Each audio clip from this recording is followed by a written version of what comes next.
जबलपुर में बाबा साहेब अम्बेडकर की जयंती बड़ी ही धूमधाम से मनाई गई। यह आयोजन जबलपुर के अम्बेडकर चौक में मनाया गया।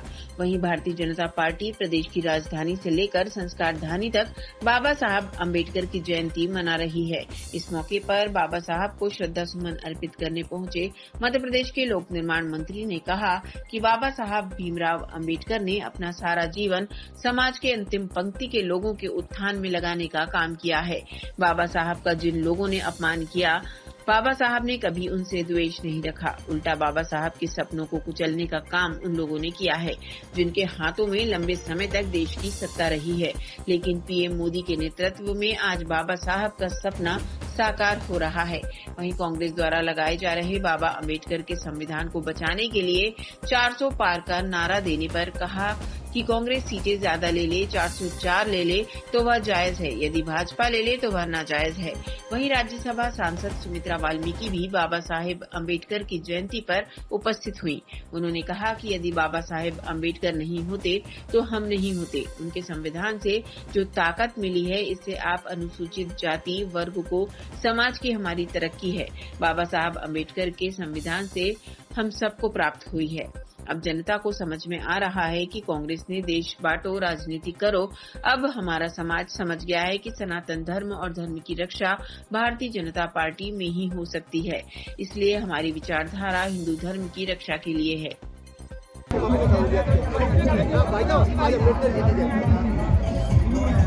आज पूज्य बाबा साहेब अम्बेडकर जी की जयंती के अवसर पर हम सभी उनको नमन करते हैं। सारा जीवन उन्होंने समाज की सबसे अंतिम पंक्ति में बैठे हुए व्यक्तियों के उत्थान के लिए लगा दिया।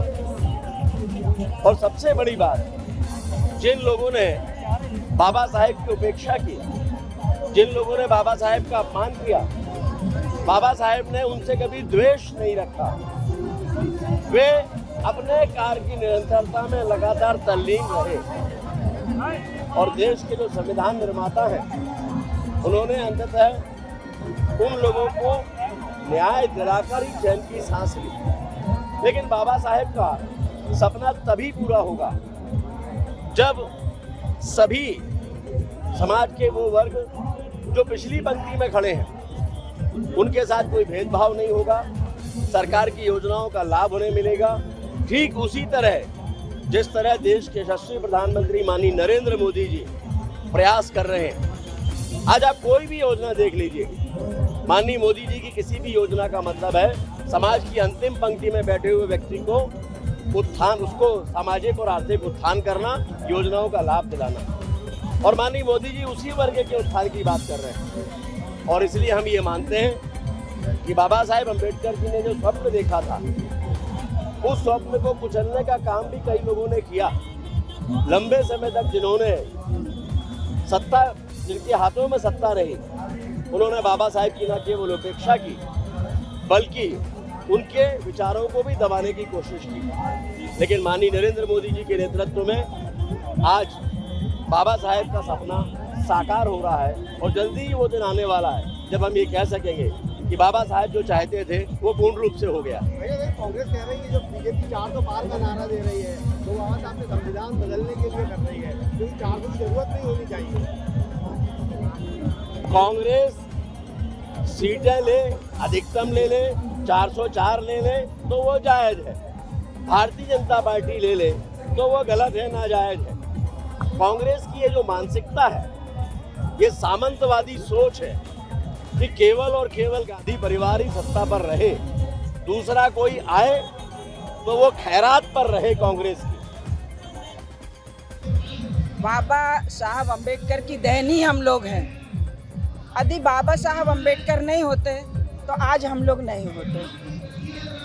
उनके संविधान में जो ताकत मिली है, इससे आज आप अनुसूचित जाति वर्ग को, वाल्मीकि समाज, महर्षि सुदर्शन समाज, मेहरा समाज, जितनी भी दलित वर्ग के समाज की हमारी तरक्की है, वो बाबा साहब अम्बेडकर जी के संविधान के द्वारा प्राप्त हुई है।